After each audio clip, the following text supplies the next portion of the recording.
مسلمانوں اپنے عقائد کی حفاظت کرو، ایسے بیہودہ لوگوں کے قریب نہ جاؤ، نہ ان کی گفتگو سنو جو تمہارے دین و ایمان کے لیے خطرہ بننے والے ہیں، ہے نا؟ ان سے دوری اختیار کرو، ایاکم و ایاہم، ان کے قریب مت جاؤ، اگر وہ تمہارے قریب آئیں تو تم ان سے تم دور ہو جاؤ۔ سلامتی ایمان کی اسی میں ہے۔ اب مثال کے طور پہ کوئی وہابی آپ سے دوستی کرنا چاہ رہا ہے، جب ملے جب السلام علیکم، خیریت سے ہیں، کیسے ہیں، آئیے نا بیٹھیے 2 منٹ، دوستی کرنا چاہ رہا ہے تاکہ آپ کا ایمان برباد کرے، اس کی پلاننگ ہوئی ہے، اس لیے دوستی کرنا چاہ رہا ہے، آپ اس سے دوری اختیار کرو۔ اگر وہ زبردستی آپ کے پاس آ کے بیٹھ جائے، آپ اٹھ کے چلے جائیے وہاں سے۔ اس کا طریقہ یہی بتایا گیا اسلام میں۔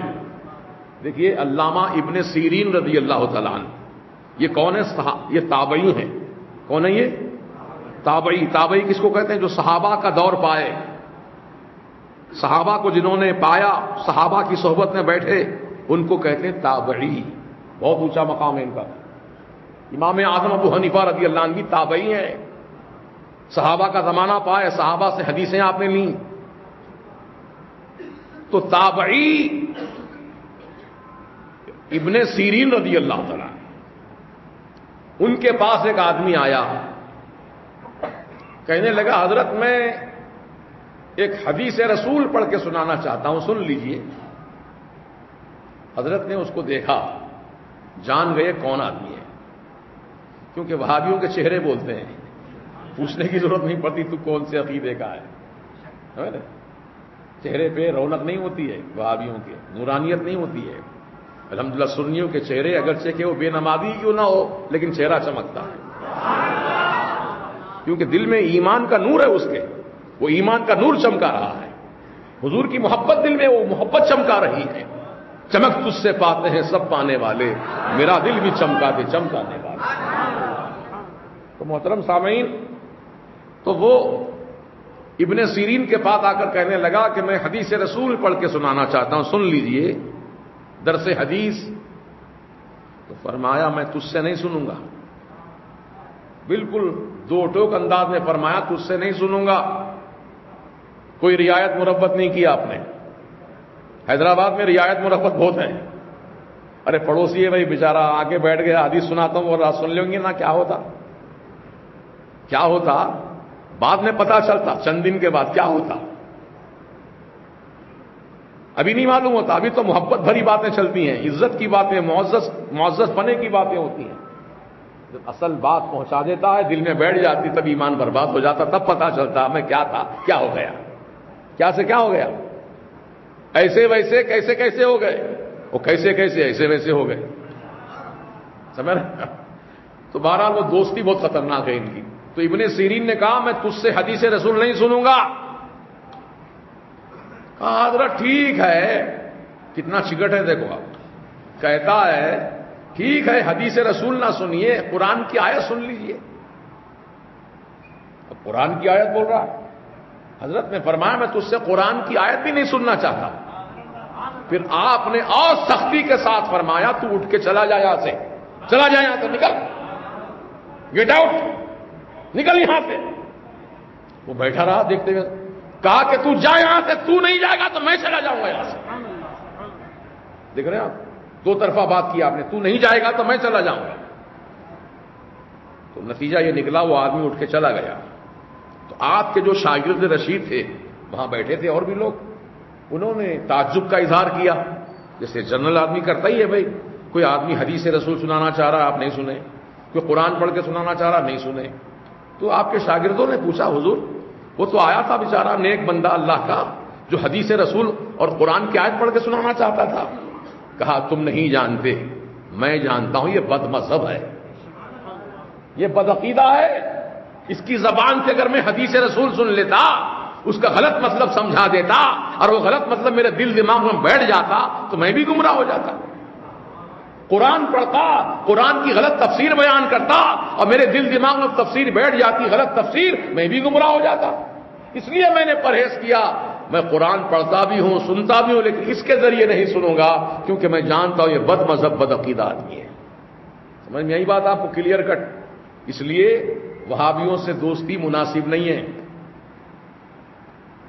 ان کی قربت مناسب نہیں ہے۔ ان کی صحبت مناسب نہیں ہے، پرہیز کرو۔ اتنا سخت جملے آپ کو شاید ہی کوئی بتاتا ہوگا۔ الحمدللہ فقیر حق بولنے میں نہیں شرماتا۔ جو بات حقانیت کی ہے میرے تمام برادران اسلام کے سامنے پیش کرنا چاہتا ہوں۔ اب اللہ تعالیٰ اس کو توفیق دے گا، وہ بچے گا، ہے نا؟ کوشش کرنا تو اپنا کام ہے، توفیق کا ملنا یہ اللہ کی طرف سے ہے۔ لہذا ہم کوشش کریں جہاں تک ہو سکے اپنے خاندان میں کوئی وہابی ہو گیا مت بلاؤ دعوت میں اس کو، نہ اس کی دعوت میں جاؤ۔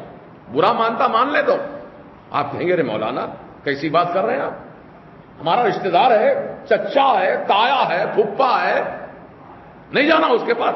پھر کہاں جانا؟ پھر مانیں گے تو رشتہ دار ہے نا، سب سے تعلقات منقطع کر لینا۔ اکیلے رہنا دنیا میں، رہو اکیلے۔ اکیلے رہنے میں مر نہیں جائیں گے آپ، جب موت آئے گی تبھی مریں گے۔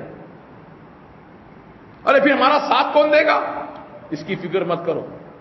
اللہ نے فرمایا کہ جو لوگ ایمان پر ثابت قدم رہتے ہیں اور اللہ رسول کی محبت میں سب کو چھوڑ دیتے ہیں، نہ بیوی، نہ بچہ، نہ باپ، نہ بیٹا، نہ بھائی، نہ چچا، نہ تایا، نہ پھپھا، نہ خالو، کاروبار، سب چیز قربان کرتے ہیں اللہ رسول کی محبت میں۔ وہ یہ نہ سمجھیں کہ تم اکیلے ہو گئے، خالی ہاتھ ہو گئے، کون ساتھ دے گا، کون تمہاری حمایت کرے گا، کوئی برا وقت آ جائے تو کون تمہاری مدد کرے گا، ایسا مت سوچنا۔ اللہ پاک نے فرمایا جبریل امین کو تیرا ساتھی بناؤں گا۔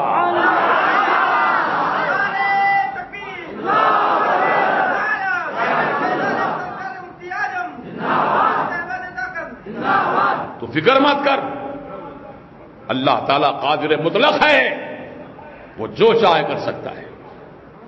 جبریل امین کو، سید الملائکہ کو تیرا ساتھی بناؤں گا، تیرے ساتھ کھڑے رہیں گے وہ تیرے، تو اکیلا نہیں ہوگا۔ جبریل کی تائید تیرے ساتھ ہوگی، جبریل کی حمایت تیرے ساتھ ہوگی۔ اور جبریل کی حمایت کیوں ہو رہی ہے؟ اللہ کے حکم سے ہو رہی ہے۔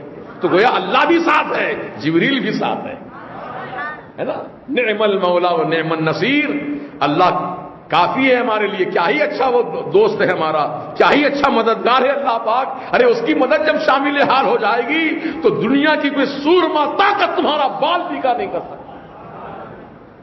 اللہ کی قدرت پر یقین رکھو اور اپنے عقیدے پہ قائم رہو۔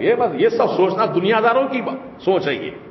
یہ دنیا دار سوچتے ہیں ارے انہیں کٹ گیا، انہیں کٹ گیا، محلے میں کوئی بھی ساتھ نہیں ہے، اکیلا پڑ گیا۔ ہو جاؤ اکیلے ہو جاؤ، کیا غم ہے؟ اللہ تعالیٰ مددگار کافی نہیں ہے؟ بولو جی، کافی ہے ہمارے لیے۔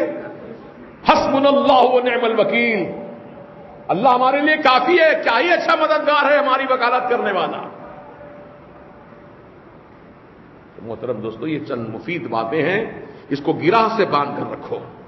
پتہ نہیں آگے چل کر آپ کو کوئی یہ باتیں بتائے گا یا نہیں بتائے گا، کچھ پتہ نہیں، لیکن فقیر نے اپنی دینی ذمہ داری کو پورا کیا اور آپ کے سامنے ہر بات کو کھول کر بیان کر دیا۔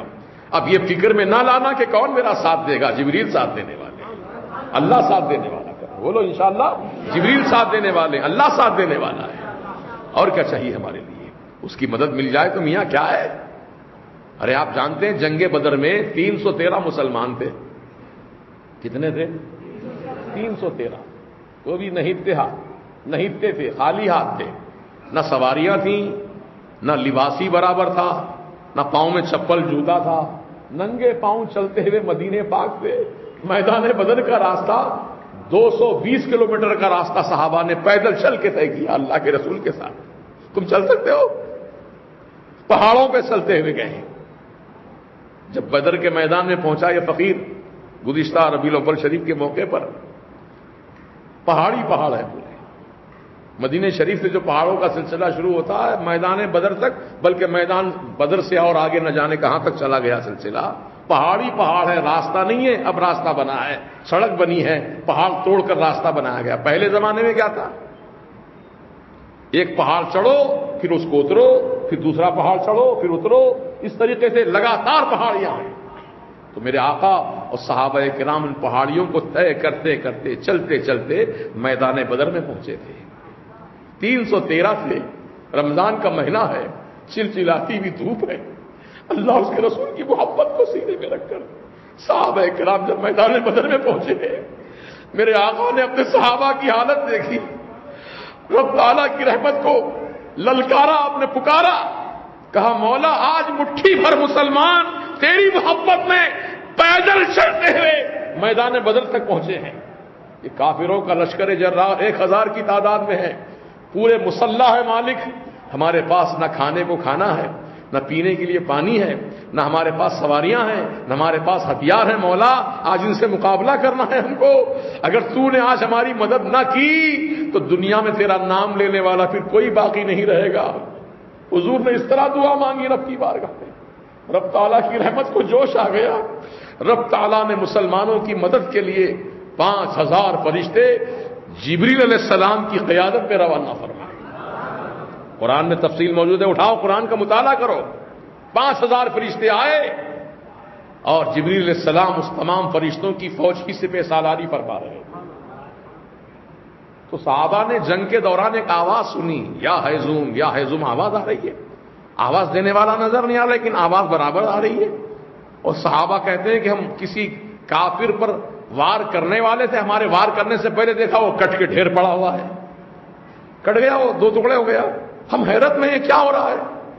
تو میرے آقا جو غیب جاننے والے سرکار ہیں، حضور کے سامنے جب سارے واقعات بیان کیے تو میرے آقا نے فرمایا وہ جبریل کی آواز بھی جو اپنے گھوڑے پہ سوار ہو کر آئے تھے وہ تمہارے ساتھ شانہ بشانہ ہو کر وہ کافروں پہ حملہ کرتے جاتے تھے۔ سبحان اللہ، دیکھا آپ نے، یہ مدد کل بھی تھی، آج بھی ہو سکتی ہے، صبح قیامت تک ہو سکتی ہے۔ میرا مولا کل بھی قادر تھا، آج بھی قادر ہے، ہمیشہ قادر رہے گا، ہمیشہ سے ہے، ہمیشہ رہنے والا ہے۔ تم فکر مت کرو، غم نہ کھاؤ، اللہ ہمارے ساتھ ہے۔ حسبنا اللہ و نعم الوکیل پڑھتے رہو، اللہ ہمارے لیے کافی ہے، بولو اللہ ہمارے لیے کافی ہے۔